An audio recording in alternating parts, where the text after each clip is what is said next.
Ray the Butcher.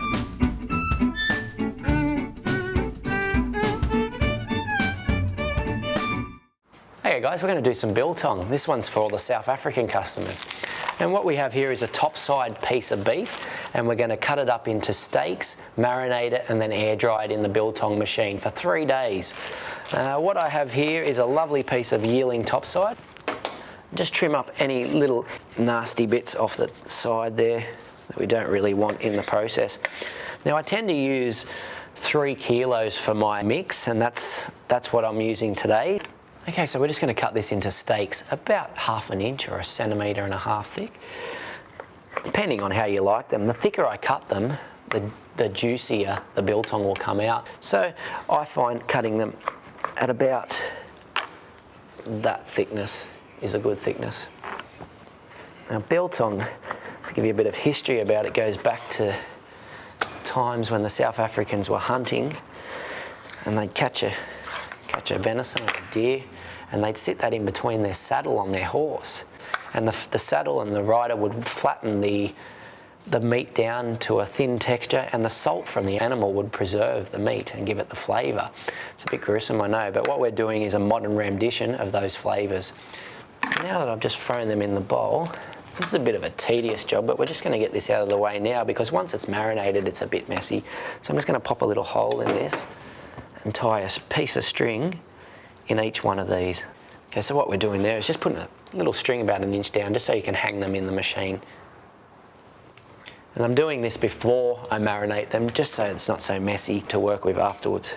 You can use little hooks as well that are available, but I just find that this is easier for preparation, and also when I'm displaying them after they're cooked, I can hang them. If the customer wants to dry them for a bit longer, they've got the option without the hook. Now these fatty bits on the ends, you might desire to take that off, but I find that it adds a bit of texture in your chewing. When you get to eating these bits, it's a bit more chewy, and you'll find that it's a little more of an experience to eat. What we have there is the safari mix, and I'm just going to drop that in there like so, a bit of a dry mix. And that was 60 grams of safari mix. And the idea is we're going to make a bit of a mud. If your marinade's too wet, it won't stick to the meat and it'll just run away. So what I'm doing is making up this little paste. So what we have here is very important. This is the most important ingredient in the biltong making, is a vinegar. You can use white vinegars, but I like the brown, the malt one. It has a bit of flavour to it. And I've used 60 mils of the malt vinegar. So it's pretty easy to remember. There's 60 grams of the safari mix and 60 mils of the malt vinegar. So I drop that in. Here in Australia, this Cornwalls make a Worcestershire sauce. It's called Pick Me Up. It's quite a popular sauce in the supermarkets, and I find this is probably my secret ingredients to the biltong making. This adds a little stronger flavour than some Worcestershire sauces. Now, all these ingredients are up to you. You can add whatever you like. We're going to do a chili one as well with a bit of Tabasco, so that's an option to add in. Tabasco is quite good to use because there's a vinegar base anyway, and you can get many types of Tabascos with different flavours. So today we're just going to keep it simple and just go through the vinegar. So very important, the vinegar goes in, and my secret ingredient, the Pick Me Up sauce. So we're throwing that into the mix, and that's 60 mils as well. So I've just made the marinade up, and I'm just going to swish it around like so. And then we start to marinate the meat. And when you put it in there, I just get the meat and just massage the flavourings into the meat. Let's put them aside and repeat the process till it's all done. You'll find that as you go through and you've done half of them, that it might start to soak up the meat and the marinades disappear, and there's a little less to work with. Now it's not a bad idea that you leave this marinade to soak for about 2 or 3 hours. So I'm nearly there. You can see they're all pretty even. I've got a nice bit of flavouring on there. What we're going to do from there, guys, is add it to the drying machine. Okay, so we're going to pull in the drying machine, and what we've got here is a Perspex version. Now you can make these yourself. It's very simple. There's a light globe at the bottom and a computer fan at the top. These things are available from computer outlets, that sort of stuff. The idea is that the light will dry out the meat and the fan will extract any air out of the unit.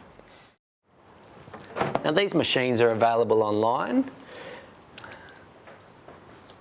but I suggest maybe having a bit of fun and making one yourself. Now I've only got a few pieces left, so we'll space them out.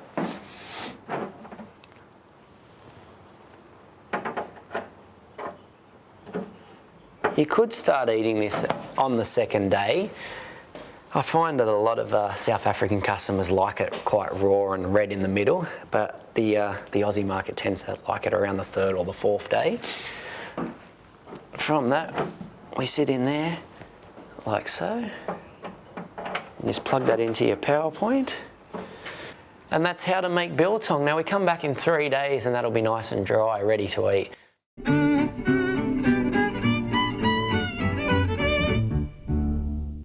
Okay, what I've got here, guys, is a piece that I've already prepared. So this has been in the dryer for 4 days. It's quite a dry bit. And this is how I sell it in the paper bag. Do not store biltong in a plastic bag. It will sweat and start to mould. So it's best to just store it if you're going to keep it.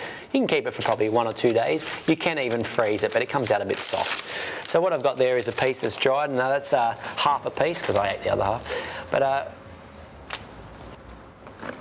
depending how thick you like them, you might find it easier too to break off a little bit and cut it into smaller pieces.